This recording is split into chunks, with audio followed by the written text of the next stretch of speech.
Hola, mi nombre es Luis Cuadra, soy de profesión abogado y en esta ocasión me voy a referir a los principios del derecho de familia en nuestra legislación nacional.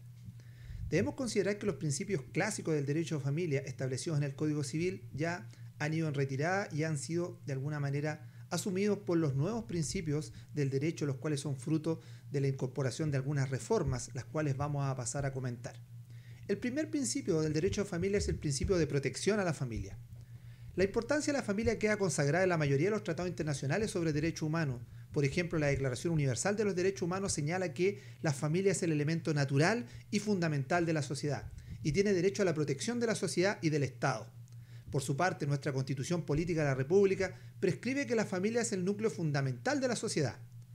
La importancia de la familia entonces también queda de manifiesto en las leyes, por ejemplo, en la Ley 19.947 de matrimonio civil, que señala que la familia constituye un lugar central y decisivo en la experiencia humana. La identidad y la intimidad de los hombres, dice la ley, y las mujeres se forjan y desarrollan en razón de la familia. De esta forma, la familia es la institución que mejor cumple con las funciones esenciales para el desarrollo de todo ser humano, en este caso la función biológica, la función educativa, la función económica y sobre todo la función protectora que tiene que ver con la seguridad y los cuidados de sus integrantes, principalmente cuando ellos son los más débiles como los niños, los ancianos o los incapaces. El ámbito de protección desde la perspectiva de las normas civiles está determinado por la existencia del matrimonio, las normas sobre filiación, los alimentos, los derechos sucesorios e incluso sobre violencia intrafamiliar. En conjunto, integran lo conocido como el Estatuto Protector de las Relaciones Familiares. Un segundo principio a tratar es el principio de protección al matrimonio. El matrimonio alcanza consagración en los principales tratados sobre derechos humanos. Por ejemplo, la Declaración Universal de los Derechos Humanos señala que los hombres y las mujeres, a partir de la edad núbil, tienen derecho sin restricción alguna por motivos de raza, nacionalidad o religión a casarse y fundar una familia. Dice, y disfrutarán de iguales derechos en cuanto al matrimonio durante este y en caso de disolución del mismo. En este orden de ideas, nuestra ley de matrimonio civil dice que el matrimonio es la base principal de la familia. Con esta aseveración, el matrimonio es la forma principal de constituir familia en Chile, con lo cual se reconoce que hay otra forma de constituir familia, como por ejemplo las uniones de hecho, las familias monoparentales o también las familias ensambladas. De acuerdo con la nueva regulación del matrimonio, el jus connubii, en este caso la forma de referirse a él según el derecho romano, adquiere una especial protección por el artículo 2 de la ley de familia. En este caso, la ley de matrimonio civil dice que la facultad de contraer matrimonio es un derecho esencial, inherente a la persona humana, si se tiene la edad para ello, evidentemente. Las disposiciones de la ley establecen los requisitos para asegurar el libre y pleno consentimiento de los contrayentes. Este conjunto de derechos son indisponibles para los cónyuges durante el matrimonio, por tanto se encuentran excluidos de la autonomía de la voluntad. Si se quiere, conforman una especie de orden público familiar. Otro principio es el principio de la igualdad. También en la Declaración Universal de los Derechos Humanos se puede leer que dice lo siguiente: todos los seres humanos nacen libres e iguales en dignidad y derechos, y dotados como están de razón y conciencia deben comportarse fraternalmente los unos con los otros. Este principio de igualdad también está en nuestra Constitución Política de la República, cuando señala que las personas nacen libres e iguales en dignidad y derecho. Además, también señala la Constitución que todas las personas les tiene asegurada la ley la igualdad.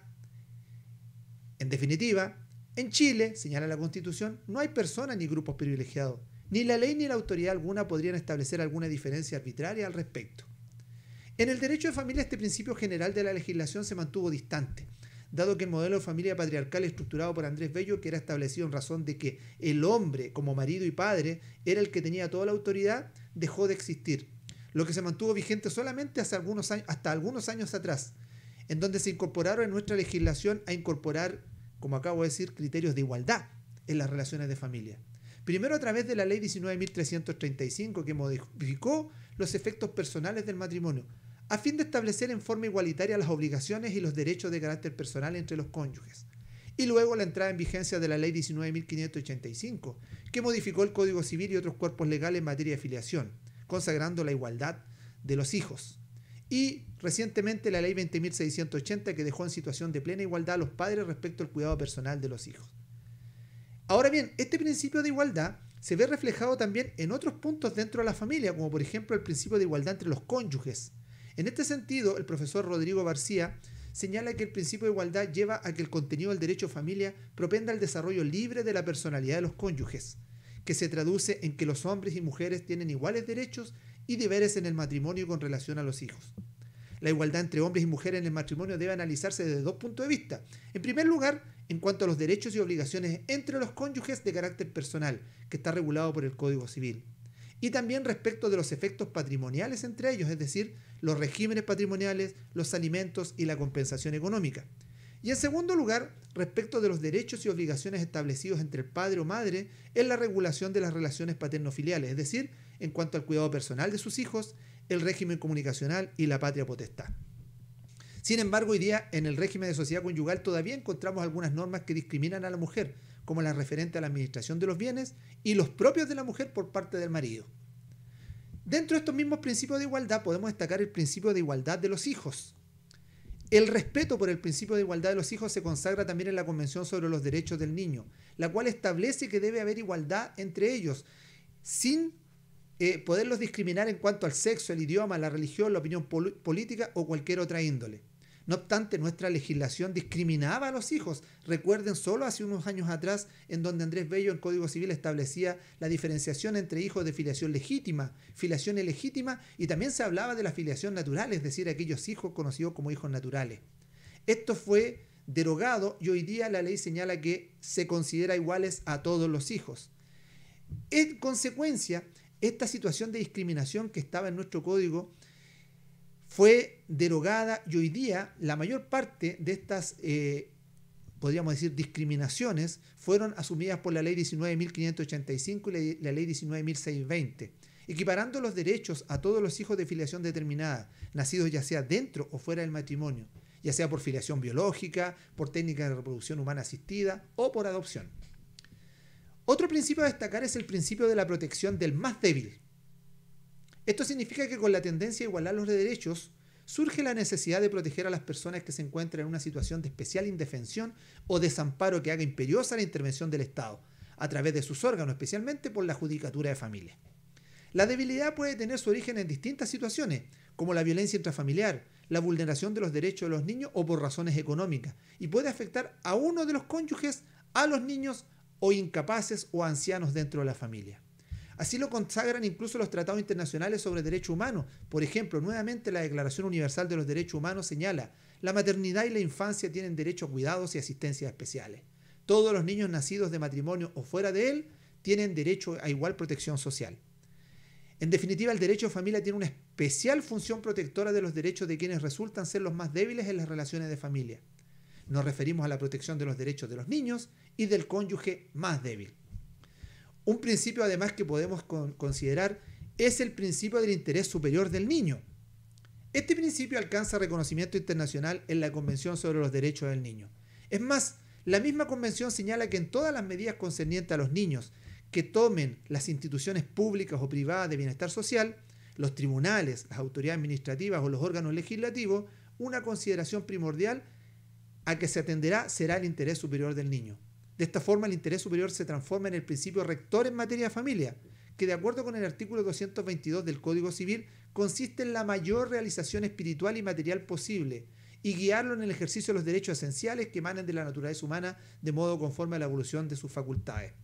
La ley 19.968, que crea los tribunales de familia, señala que el interés superior del niño, niña o adolescente es el principio rector que el juez de familia debe tener siempre como consideración principal en la resolución del asunto sometido a su conocimiento. Una sentencia de fecha 7 de octubre del 2004 de la Corte de Apelaciones de Santiago trata el interés superior del niño y señala lo siguiente: que el interés del menor constituye un concepto jurídico indeterminado, de contornos imprecisos y de profusa utilizaciones del derecho comparado. No obstante, puede afirmarse que alude a asegurar al menor el ejercicio y protección de sus derechos fundamentales y a posibilitar la mayor suma de ventajas en todos los aspectos de su vida, en perspectiva de su autonomía y orientado a asegurar el libre desarrollo de su personalidad. Concepto, en todo caso, cuyos contornos deben delimitarse en concreto en cada caso. Otro principio que corresponde que revisemos es el principio de protección del cónyuge más débil. La ley 19.947 de familia, que regula el matrimonio civil, incorporó por primera vez en la legislación chilena el divorcio vincular. Con ello surgió desde la presentación del proyecto de ley en el año 1995 y durante toda su tramitación la preocupación por proteger al cónyuge que al momento de la ruptura queda en una precaria situación económica.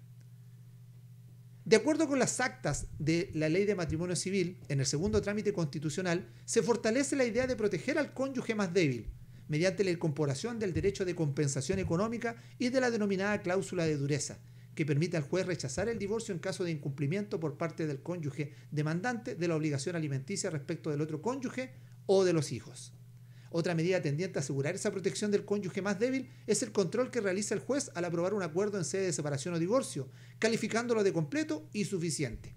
En consecuencia, la protección del cónyuge más débil económicamente es una manifestación de un principio de carácter general, esto es, la equidad, que en la legislación chilena faculta al juez para corregir la desigualdad entre los cónyuges proveniente del menoscabo económico que la ruptura puede generar en uno de ellos, producto de no haber realizado actividad remunerada o lucrativa durante el matrimonio. Para nuestra jurisprudencia, la compensación económica es la principal expresión del principio de protección al cónyuge más débil. Otro principio a tratar es la autonomía de la voluntad. Podríamos pensar que en materia de derecho de familia la autonomía de la voluntad debe estar bastante restringida, siendo la autoridad pública la cual establece los parámetros para poder actuar dentro de ella. Esto no es así, ya que con las profundas transformaciones del derecho de familia, el campo de aplicación de la autonomía privada ha tenido un avance sostenido en materias de familia.